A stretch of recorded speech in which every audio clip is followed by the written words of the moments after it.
Yeah, we're back to the old tablet. The HD camera took a poop on me. I don't know what happened. Videos were freezing up.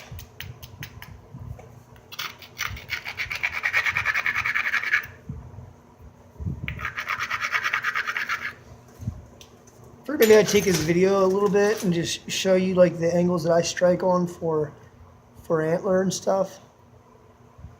Basically, this is what I'm looking at right here. Like a platform like that, it's got a little ridge here to follow. It's hard to really see it, but that platform into this mast right here. I usually try to grind them pretty good. Still at least something for the antler to grab on.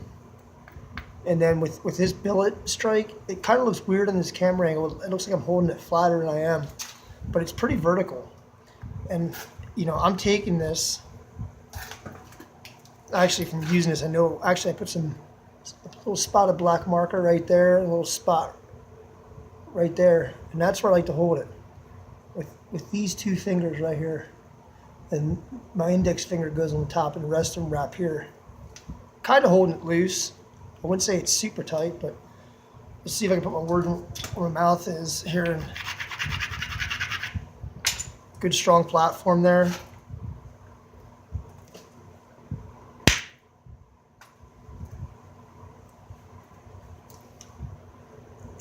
Struck that little platform right there and took that high spot off I was talking about.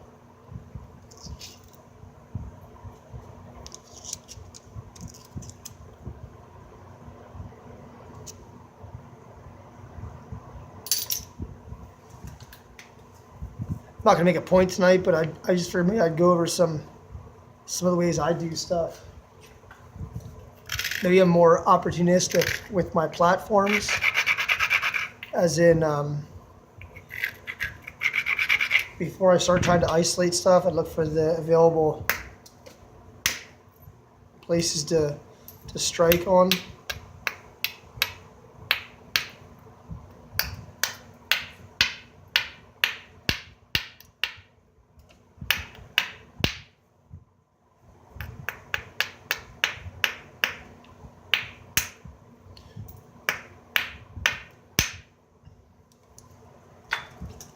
See, like, there's a good example as to what I did there.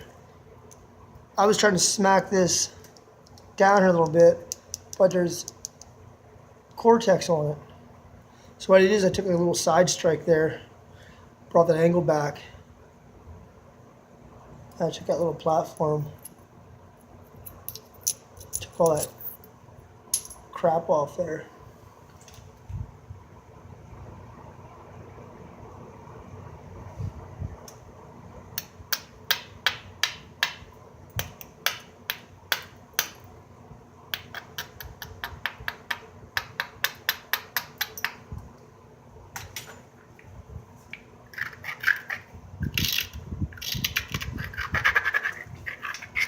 I shouldn't say I don't do any isolating at the beginning, because I do.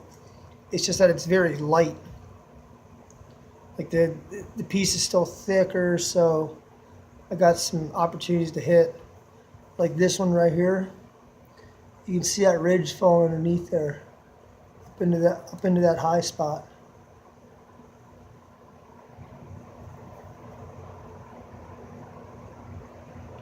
Off of that platform.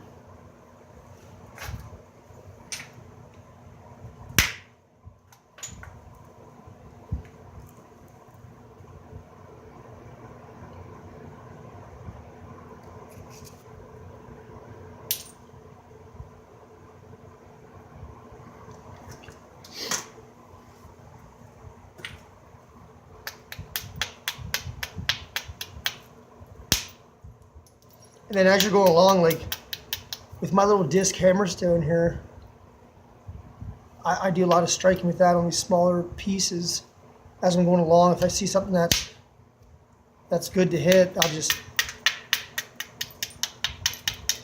if I feel like it's a good angle for a hammerstone.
You know, that always hurts.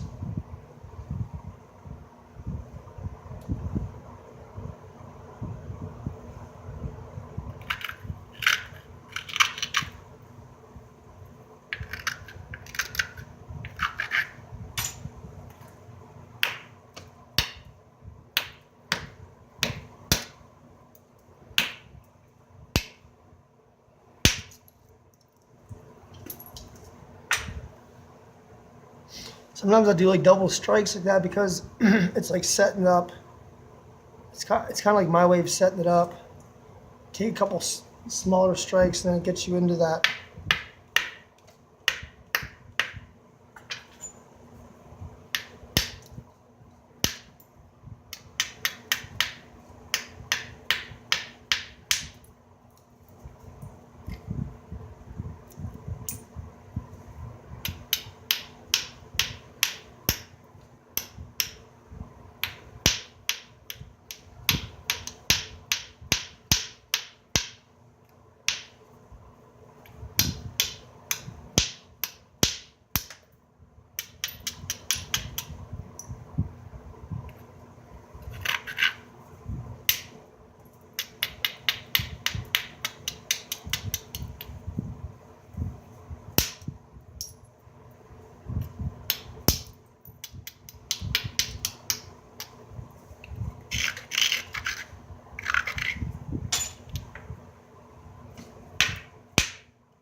You know, I will say this root beer flint, it's good flint, but man, you get into the hard flints, it's tough with antler.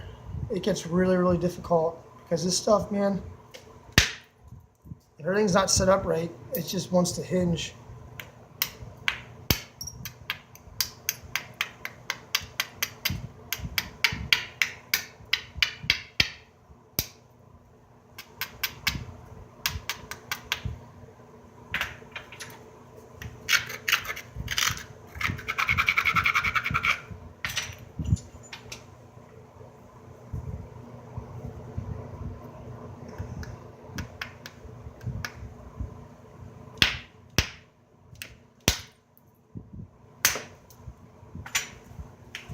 I cleaned that whole front up here.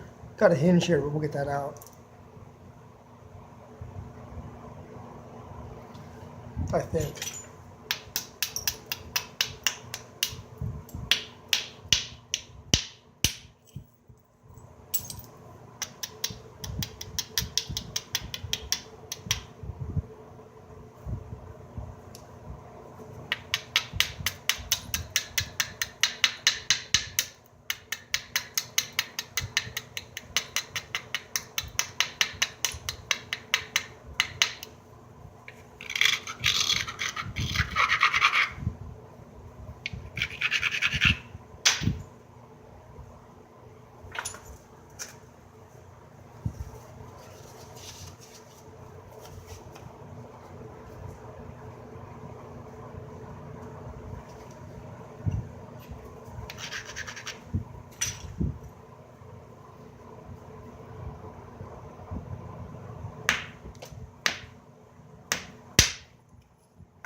Had that big amount of mass going up into this piece here.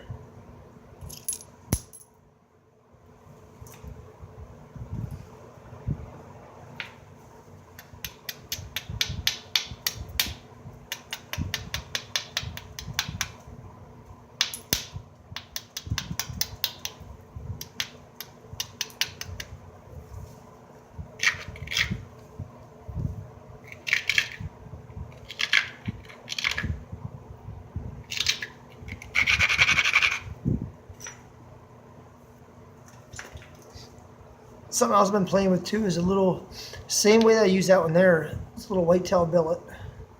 I don't know how it's going to work on this material, but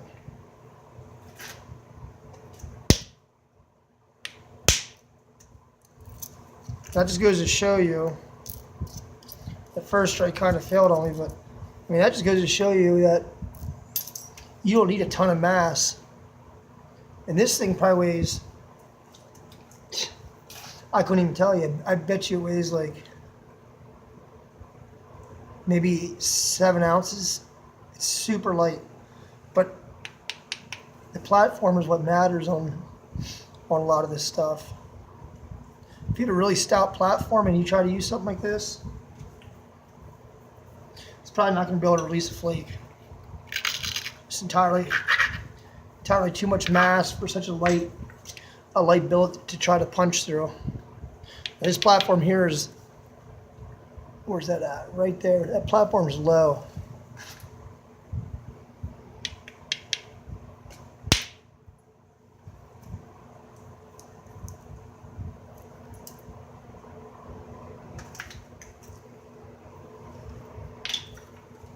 I want to start using this for like a finishing flake or a finishing tool.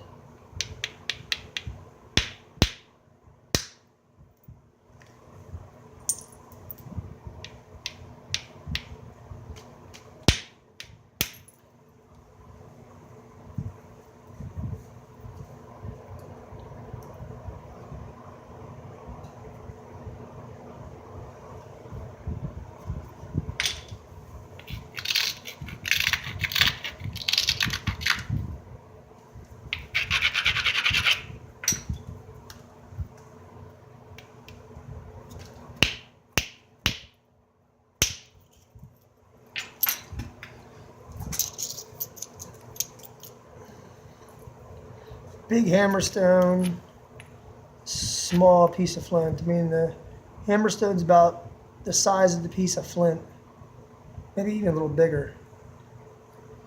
But because the platform was set up right, I knew it was way too thick for my antler. Got all that high stuff off of there. Still got this side here to contend with.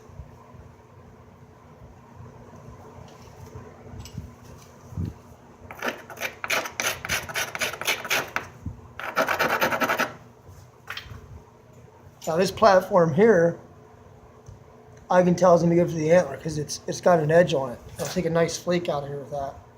Let's see if I'm right.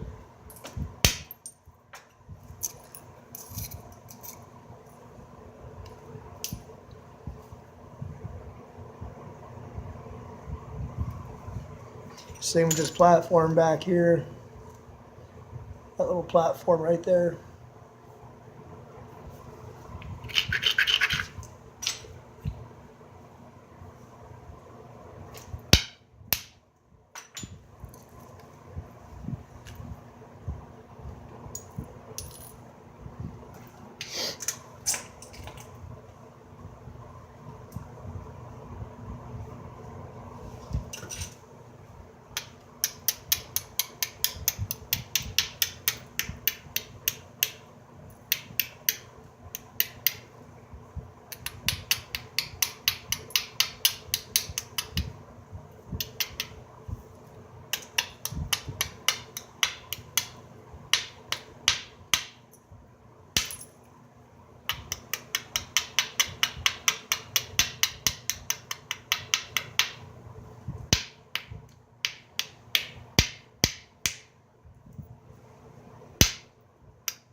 All I did there was try to bring this edge over to this face a little bit farther. I want to try to get some platform set to take off some of this crap.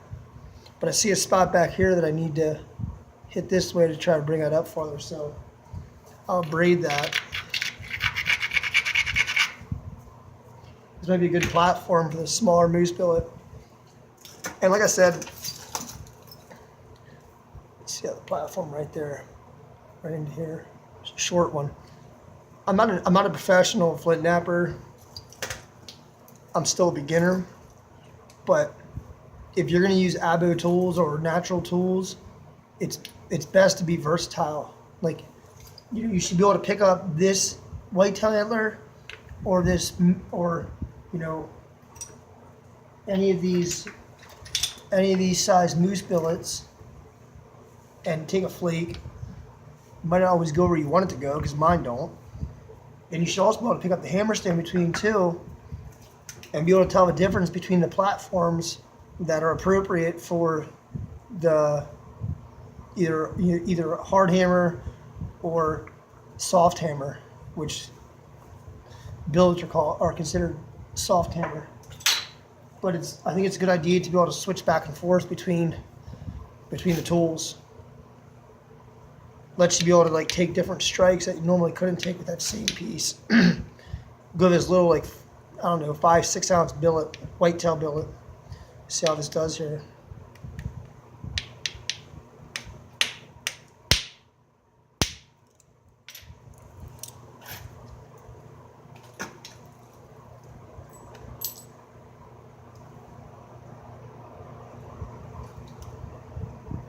All right.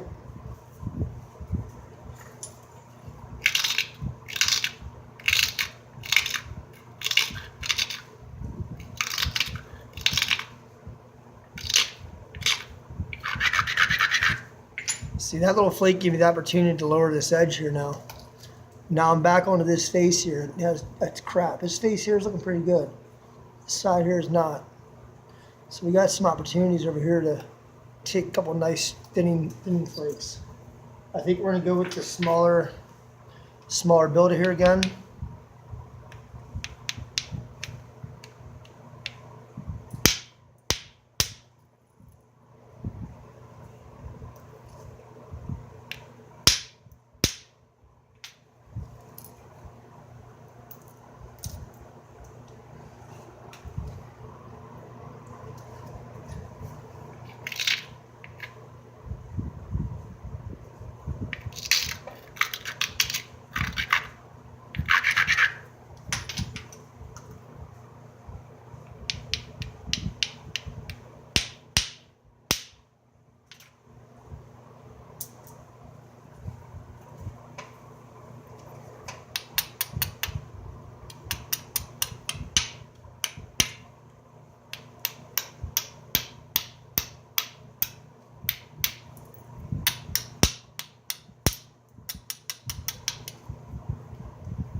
right in here.